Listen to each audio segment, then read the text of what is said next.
YCP నేత అంబటి రాంబాబుకు కాలం కలిసి వస్తున్నట్లుగా కనిపించడం లేదు. రాష్ట్ర వ్యాప్తంగా మొత్తం 36 కేసులు నమోదైనట్లుగా తెలుస్తోంది. వివాదాస్పద వ్యాఖ్యలు, రాజకీయ ఉద్రిక్తతలకు సంబంధించిన కేసులు, ఇలా మొత్తం మీద 20 కేసులు ఇప్పటికీ ఎఫ్ఐఆర్ నమోదైంది. ప్రస్తుతం రాజమండ్రి సెంట్రల్ జైల్లో అంబటి రాంబాబు ఉన్నారు. సీఎం చంద్రబాబును దూషించిన కేసులో 14 రోజుల రిమాండ్ కోర్టు విధించడం మనం చూసాం. ఇప్పటికీ వారం రోజుల సమయం గడిచిపోయింది. వైసీపీ ముఖ్య నాయకులు వరుసగా వెళ్ళి అంబటి రాంబాబును కలుస్తున్నారు, మాట్లాడుతున్నారు. జగన్మోహన్ రెడ్డి కూడా ఆయన కుటుంబాన్ని కూడా కలవడాన్ని మనం చూసాం. ఈ అంశానికి సంబంధించి చాలా సీరియస్గా రెస్పాండ్ అయ్యారు.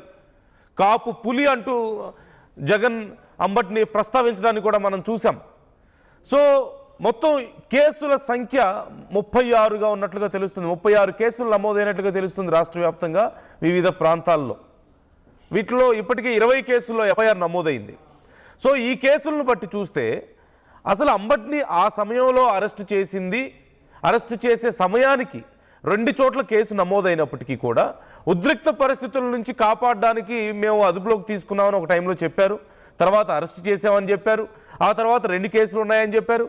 ఆ తర్వాత పోలీసులు రిమాండ్కి అడిగారు. మనం చూసాం ఈ మొత్తం ప్రాసెస్ అంతా కూడా. అంటే ఇంత సీరియస్ అవ్వదులే అనుకున్న ప్రతిసారి అంతకంటే సీరియస్ అవుతున్నటువంటి పరిస్థితి కనపడుతుంది ఈ కేసు.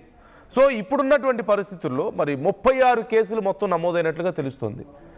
ఎక్కడికి లీడ్ చేయబోతోంది ఇది?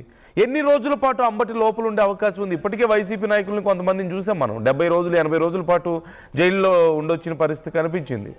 సో అంబటి ఇప్పుడు ఎన్ని రోజుల పాటు లోపల ఉండబోతున్నారు, ఎన్ని రోజుల పాటు లోపల ఉంచబోతున్నారు అనాలేమో మనం.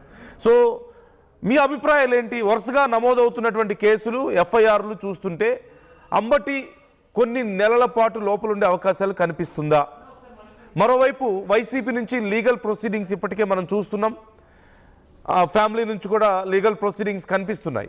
కానీ పెద్దగా ఎక్కడా ఫలితం ఉన్నట్లుగా కనిపించడం లేదు. ఈ నేపథ్యంలో అంబటి మరికొన్ని నెలల పాటు లోపల ఉండేలా ఈ కేసులు ఉన్నట్లుగా కనపడుతోంది.